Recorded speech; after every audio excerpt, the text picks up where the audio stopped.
Hi, I'm Molly and you're watching Reads with Tea, my YouTube channel where I drink tea and read books and talk about them. So if you like tea and you like books, stick around and hopefully we'll have some fun. Today we are drinking our blueberry tea. It's loose leaf, so we have my little pal Mr. T here. We have some lovely pineapple in a Tupperware. And of course, we have our book of the day, Take a Hint, Dani Brown by Talia Hibbert. So without further ado, let's get into it. Cheers.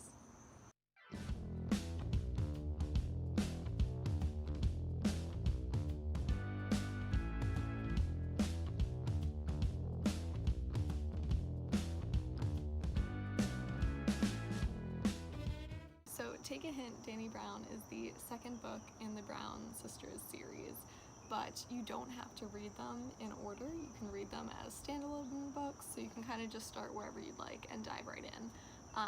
But this book, Take a Hint, Dani Brown, is about Dani Brown, who does not do relationships. Has she tried? You know, of course she's tried, but she's got a one-track mind, and that track is not of the romantic inclination. She's a PhD student, so she's more academic, and she's after more like academic and professional success. And from experience, she just knows that romantic relationships are not going to work for her. They just tend to get in her way, they take up too much time, and also who has time to remember like silly little things like anniversaries or like presents and stuff like that when you have more important things to prepare for. Specifically, Dani is trying to prepare for a panel where she gets to speak with her professional hero, Inez Holly. But you know, Dani has needs, so she asks the universe for the answer to all of her problems. She needs just the perfect friends with benefits situation. You know, nothing complicated, just a good fuck buddy, basically. So when former rugby player turned security guard Zafir Ansari heroically saves Dani from a fire drill, and then starts the trending hashtag Dr. Rugby, Dani kind of sees it as a sign that this is the universe sending her Zaf to be her friends with benefits. Of course, anyone who's like ever seen a Friends with Benefits movie, aka the movie Friends with Benefits or No Strings Attached, knows that you know, the non-complicated situation doesn't ever really work out. So obviously things get a little more complicated. But yeah, that's like a little non-spoiler summary. Also, trigger warning for death of a close family member and general anxiety disorder. So that's all I'm going to say without spoilers. So if you haven't read the book and you would like to avoid spoilers, I would click away now. Okay, so it is official, Talia Hibbert is my new rom-com queen. You know, after reading Get a Life, Chloe Brown, I feel like the expectations were set really high. But Take a Hint, Dani Brown did not disappoint, because not only has Talia Hibbert made me fall in love with the fake dating trope, which, you know, I've never been like a huge fan of, but this one, Take a Hint, Dani Brown did it very well, like executed to perfection. But I also really love that Talia Hibbert handles such difficult topics with an amazing amount of care and grace. So over the past few months, just from spending time on BookTalk, honestly, thank you BookTalk, I've become a lot more aware of trigger warnings in books and the necessity to have them.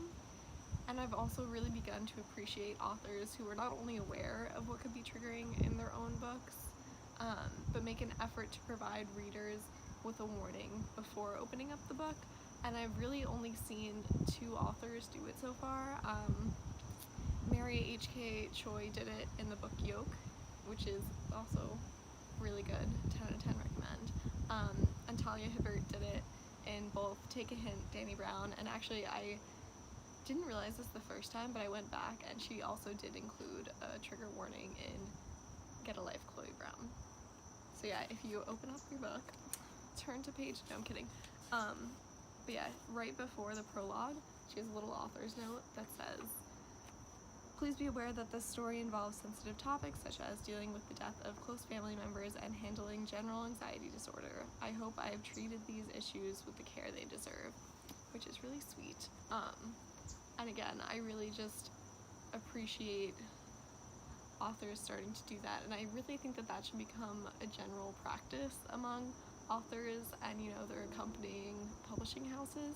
But I honestly think that it might. I think if there's enough people on or utilizing social media sites like BookTalk, like Twitter, like Bookstagram, and including their own trigger warnings, that I think that it might be something that the publishing houses will consider.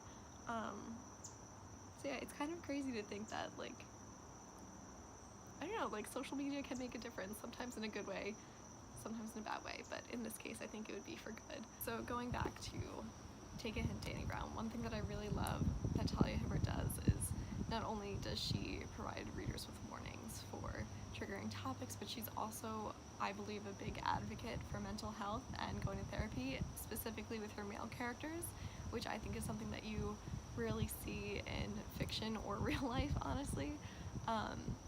So if you saw my other review video of Get a Life Chloe Brown, or if you read the book, and also I'll link to that review video if you want to watch that. But in Get a Life Chloe Brown, Redford goes to therapy, and it really benefits him with being able to communicate, in general, just communicate in relationships, and also it helps him really grow past his previous abusive relationship and kind of start to get through that trauma. And I feel like with Zaf, Talia Hibbert does a really similar thing where she has his own, like, Zaf has his own past trauma from his brother and dad dying, and then his general anxiety disorder. But he creates this rugby camp to kind of help teenage boys deal with their own emotions through sports, which is really beautiful and actually an amazing concept, and I should actually look up and see if something like that exists, because I feel like if not, like, men, get on that shit. But anyways, yeah, Zaf is just an incredible character in general. I feel like he's, you know how people are like, oh yeah, like that, like Harry Styles, Chris Evans, they're men that were, like, written by women.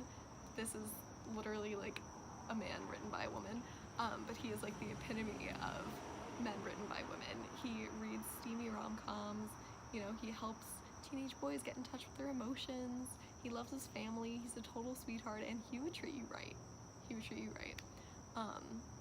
And honestly, just, like, the way that Zaf treats and loves Dani, honestly, makes me believe in true love. Like, they are the epitome of what a good relationship looks like, because they never try and actually change each other.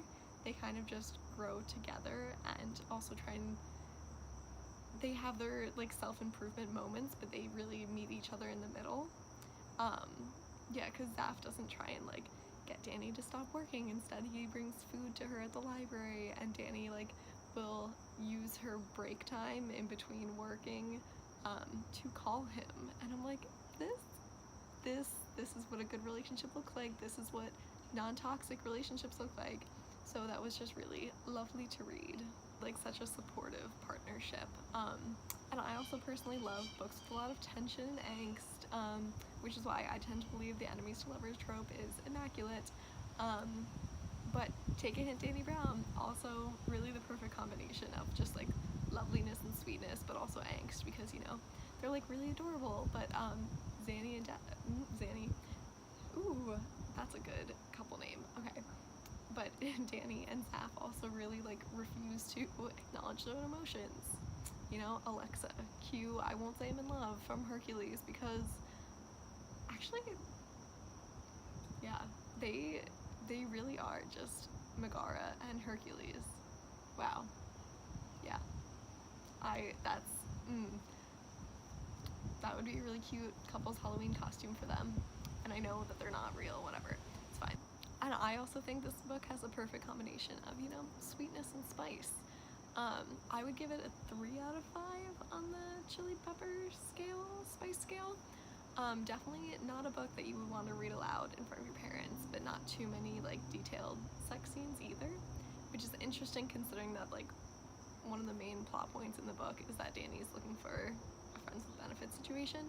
But yeah, also, side note, I am mildly mortified because I left this book on my kitchen table, and my grandpa's staying with us for the month, and he picked it right up and started reading it today. And I didn't realize until I walked into my kitchen and I like saw it and I went, oh no. And it was actually really rude of me. I didn't like even say anything. I just kind of like grabbed it out of his hands, and he was like, oh, is that your book? Are you reading that? And I went, yep, and then just ran on out here. So, doing really well. And I don't know how far he got, because like the really spicy scenes obviously like aren't until the end. I think like page 200s where it really starts to pick up. But within the prologue, you have Dani praying to the universe for a fuck buddy. So yeah, that's fun. Overall, thoroughly enjoyable. Got everything you could ever ask for. It's got spice, it's got comedy, it's got romance, it's got all the feels. I would give it a 4 out of 5, which I do know that I rated Get a Life Chloe Brown a 4.5 out of 5, but I just feel like I personally could relate a little bit more to Chloe, whereas Dani's, you know, obviously very smart and driven, and stays up like all night working on her wall of doom, which is admirable, but that's not me. And I feel like Dani's also very like bold and courageous and out there, and I think I'm a little more reserved. But with that said, Dani is still an utter delight, and this book was wonderful. And I'm so excited to read Act Your Age, Eve Brown, which I think I've been calling her Evie in my head, but her name's Eve, and I can't wait to read that next. So, I'll see you next time. Cheers.